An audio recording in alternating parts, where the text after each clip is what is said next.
Hello and welcome to Banshee for the Amiga. Well, technically I should say Banshee AGA because this is an AGA game, but I'm fairly sure there was never made a non-AGA version of this game. For those who may not know, AGA stands for Advanced Graphics Architecture and was the chipset that was native to the Amiga 1200, 4000 and CD32. The main difference between the AGA chipset and the original chipset and the enhanced chipset, or OCS and ECS, was the fact that with the original or the older chipsets, you had in high-res mode access to 32 out of 4096 colors, whereas on the AGA chipset you had access to 256 colors out of a palette of 16.4 million. Numbers that means little today, but back then it was a big thing. Of course, the AGA games could not be run on non-AGA systems, so the distinction was definitely necessary despite the fact that non-AGA versions may not have been made. After having covered 1943 on the Commodore 64, I had a look at the Amiga version of 1943, and except for the fact that it is significantly longer and significantly more difficult, it's still the same game. So I didn't want to cover it a second time.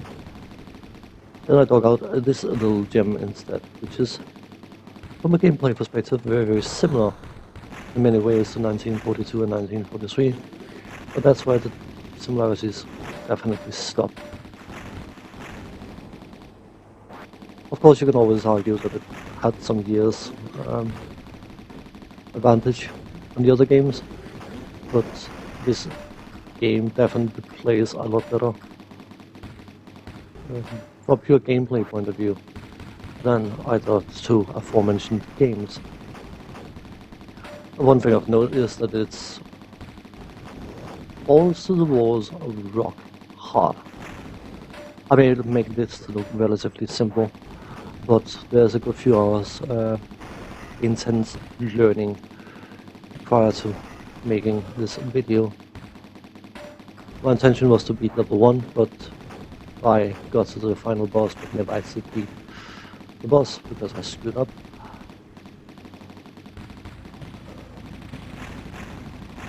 The game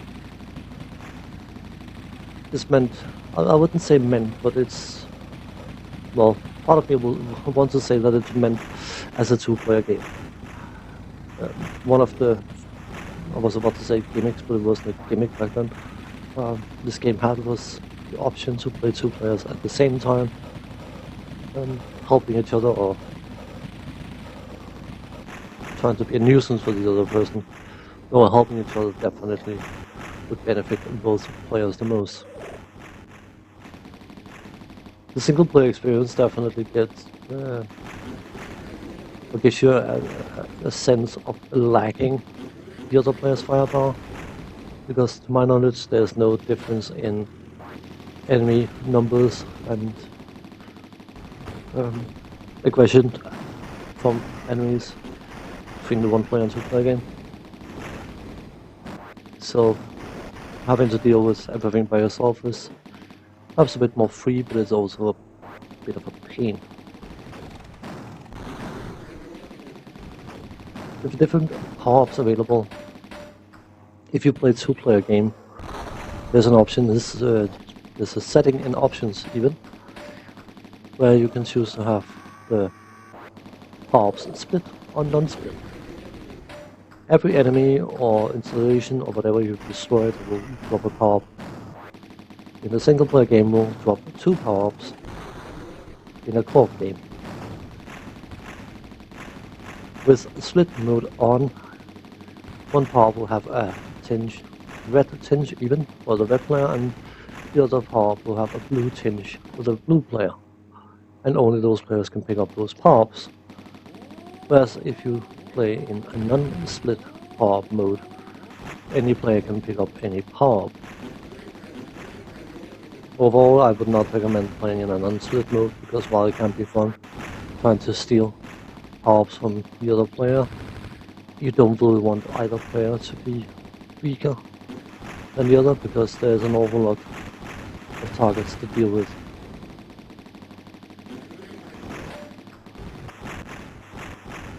Just dealing with the second boss. There are 3 total bosses on this level. The game contains 4 levels, and they all seem to be of quite a significant length. The difficulty, of course, there's quite a lot of activity going on. It's not a bullet hell game, I would say, but it's definitely flirting with the idea.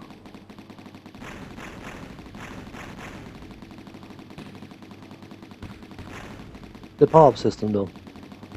If you look at the top left of the screen, there's indicators, namely score, amount of lives, and amount of loops. And I'm not using any loops because for some bizarre reason my joystick refused to use loops, despite the fact that I managed to use it once, and then after that I would have to have pressed spacebar in order to do the loops, and I didn't want to reach over and hit the spacebar every single time I needed it, because it's usually too late when you have to do that. So you won't see the loop in action, even though it is a very powerful defensive measure. Much like the loop in 1942, it makes you temporarily invulnerable, but as an added bonus it also does significant damage to flying enemies. Regardless, back to the status screen. Under the loops there's a meter which shows your shield. Once the shield's gone, your flame blows up. Surprise, surprise. But to the left of that is 3 dots, which you can fill up by picking up the B power thing, and that is a builder power. In and by itself it doesn't do much, but the most important thing is if you have all 3 markers lit up, then you will retain your firepower when you lose a life. That is definitely one of the factors in making this game somewhat more difficult, because if you lose all your firepower at a certain point in the level, it can feel extremely daunting to carry on with the base weapon setup. Of course, you also have other options for your weapons, which is mainly a playstyle decision more than anything else. Of course, again, in a 2-player game, you could have one player go for a spread shot, where the other one goes for a more narrow, concentrated fire shot type, like the one I'm using at the moment.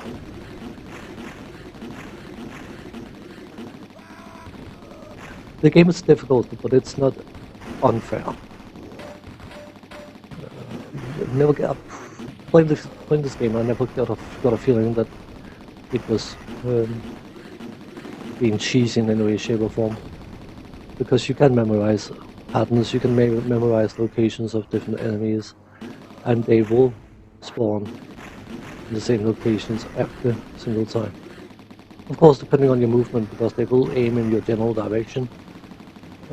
Shot patterns and things like that can be very different, but if you're paying attention when you're playing the game, there's no hidden surprises, certainly out of nowhere, popping up. And I like that in games like this, because yes, it is difficult, but if you put the time and effort into it, you can eventually learn to beat it. Of course, the downside to that is the fact that, as I was saying earlier, I spent some hours getting good enough to actually deliver a video that I could be somewhat acceptant of, and that required me to mash the fire button for an extended period of time.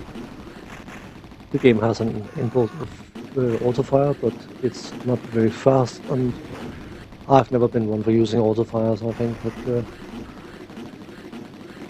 I just like the control over my level of firepower, and as I'm getting older I find that sitting and mashing the fire button for 2.5 to 3 hours is rather tiring for my hands. But from a graphics point of view and a sound point of view, I think this game is absolutely brilliant. I have never been one to worry too much about the graphics if the game is fun to play. But it doesn't hurt that it looks good. It doesn't hurt that it sounds good. I'm actually more sensitive towards sound design being okay. And all sounds in this game feel satisfying even, despite the fact that the launching of missiles from either enemies or yourself can be a bit annoying to listen to. But at least it's a very distinctive sound that you will take note of. So, all in all, if you find that you like this kind of shooters and you have someone, especially if you have someone else to play with even, Banshee is an absolutely amazing little game. Well, not little game, it's quite big, but yeah, I liked it a lot back then, and I still like it a lot now. So that's for now. Well, thanks for watching, take care, and see you next time. Bye bye.